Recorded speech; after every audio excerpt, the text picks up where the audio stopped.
Assalamualaikum warahmatullahi wabarakatuh. Perkenalkan, nama saya Lili Jemiati, program studi S1 Kesehatan Masyarakat di IST Buton. Pada kesempatan ini, saya akan menjelaskan salah satu tugas dari dosen pengampu Laude Suardin Escape MKes dengan judul Surveillance Penyakit Campak.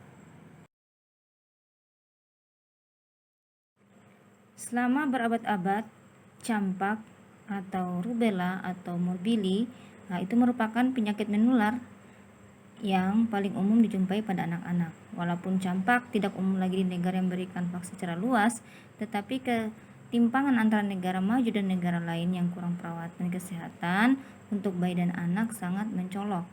Di mana UNICEF memperkirakan lebih dari 1 juta kematian setahun disebabkan oleh campak dan komplikasinya pada anak di negara berkembang di seluruh dunia.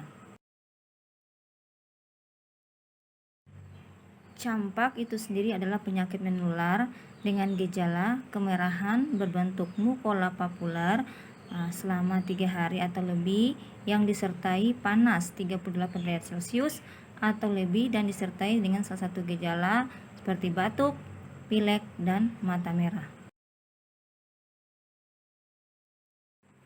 Etiologi dari virus campak adalah anggota genus Morbillivirus dari famili Paramyxovirus, di mana virionnya adalah pleomorfik dengan diameter antara 100 sampai 250 nanometer.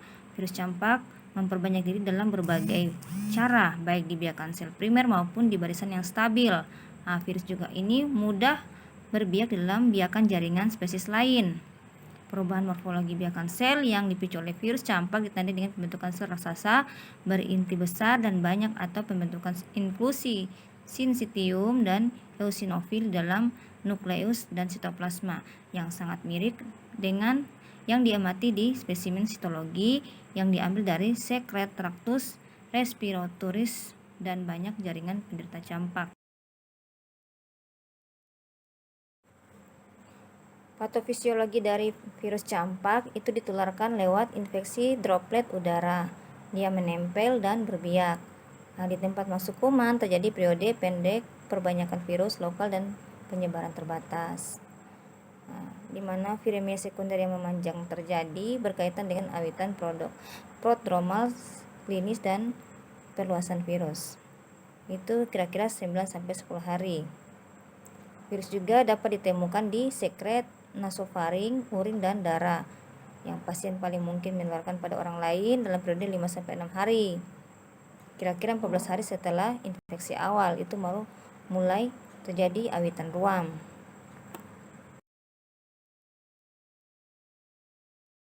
Manifestasi klinis dari penyakit campak. Campak memiliki masa tunas 10-20 hari. Penyakit ini dibagi dalam 3 stadium. Yang pertama yaitu stadium kataral, yang kedua stadium erupsi, yang ketiga stadium konvalensi.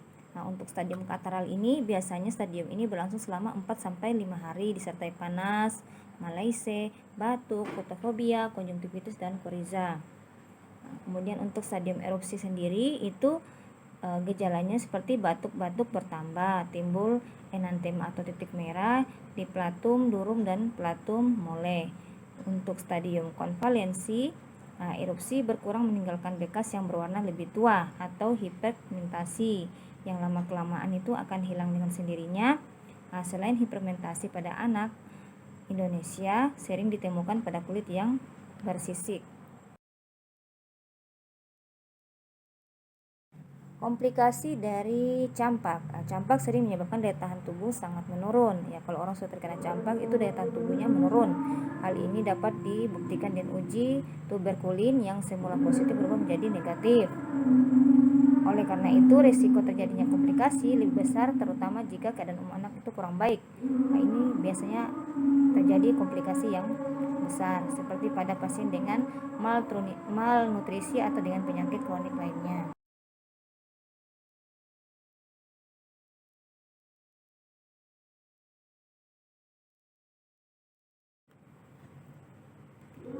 Untuk komplikasi campak itu sendiri sering terjadi diare, kemudian bronkopneumonia, pneumonia, malnutrisi, otitis media, ulkus mukosa mulut, bahkan komplikasi mata. Kalau jarang terjadi, itu bisa mengakibatkan encephalitis, kemudian myokarditis, pneumotoras, pneumomediatinum, appenditis, subacet sclerosis, anencephalitis atau SSPE.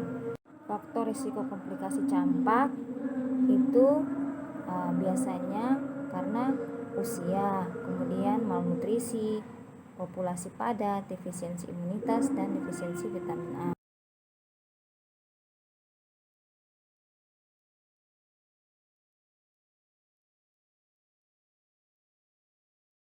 Dari berbagai komplikasi tadi yang ditimbulkan oleh campak, maka perlu adanya surveillance campak atau strategi untuk menurunkan angka kematian campak itu sendiri.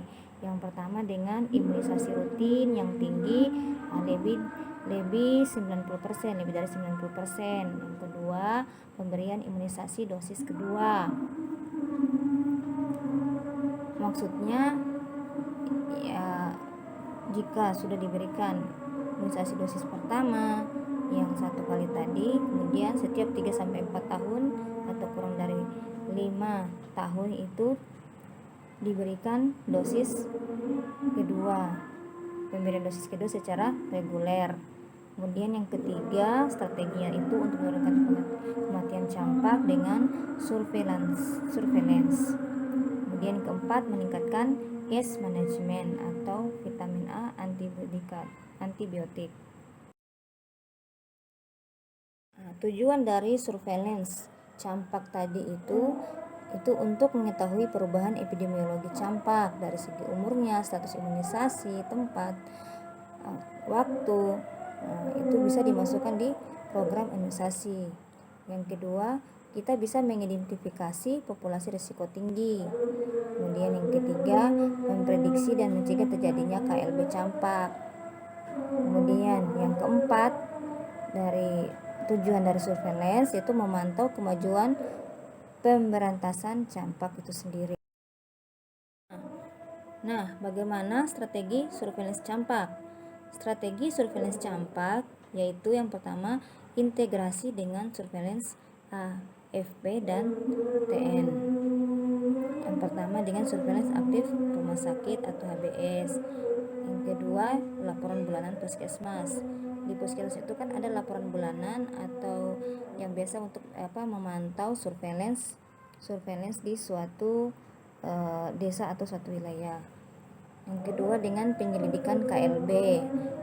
Bagaimana cara melakukannya? Dengan pemeriksaan laboratorium. Yang kedua, peningkatan case management dengan pemberian vitamin A. Kemudian strategi yang ketiga yaitu SKD atau KLB. Caranya dengan uji kasus atau prakasus. Untuk surveillance campak rutin di puskesmas, kasusnya itu dicatat dalam formulir C1. Cek di sekitar tempat tinggal penderita, kemungkinan ada kasus lain. Dapat ditanyakan kepada keluarga penderita atau tenaga kesehatan terdekat. Untuk di rumah sakit atau surveillance-nya aktif, kasus yang ditemukan itu dicatat dalam formulir C1, disampaikan ke puskesmas untuk pengecekan lapangan. Bila hasil pengecekan lapangan ditemukan lebih dari 5 kasus campak dalam 3 minggu, maka dinyatakan sebagai KLB itu kalau lebih dari 5 kasus. Selanjutnya dilakukan pelacakan KLB menggunakan format C1 KLB. Untuk di kabupaten itu sendiri dapat dilakukan dengan setiap bulan laporan C1 dari puskesmas dan rumah sakit direkam dalam format integrasi. Bagaimana pencegahan untuk menanggulangi penyakit campak ini? Pencegahan penyakit campak bisa dilakukan dengan tindakan vaksin. Di Indonesia ada 2 vaksin untuk mencegah penyakit campak, yaitu vaksin campak itu sendiri, yaitu berisi virus yang dapat dilemahkan. Yang kedua, vaksin MMR atau MIPS, Measles, Rubella, atau vaksin penggulangan atau vaksin rubella. Bagaimana pengobatan untuk pencegahan penyakit campak ini? Bila tidak ada komplikasi atau misalkan tidak ada gejala, itu bisa dilakukan perawatan rawat jalan atau perawatan di rumah. Nah, kemudian jika ada komplikasi disarankan itu untuk berobat di rumah sakit, dapat dengan pemberian antibiotika. Kemudian dengan vitamin A juga bisa digunakan untuk pengobatan campak itu sendiri, yang mana tujuannya pemberian vitamin A itu sendiri itu untuk melindungi mukosa mata. Kemudian untuk mencegah komplikasi yang terjadi pada mata, dosisnya diperhatikan dengan usianya. Saat ditemukan itu 3 kali, kemudian 1 hari kemudian dan 2 minggu kemudian diberikan lagi. Demikian penjelasan surveillance campak dari saya dari awal dan sampai akhir. Bila ada kekurangannya mohon dimaafkan. Wabillahi taufik wal hidayah. Wassalamualaikum warahmatullahi wabarakatuh.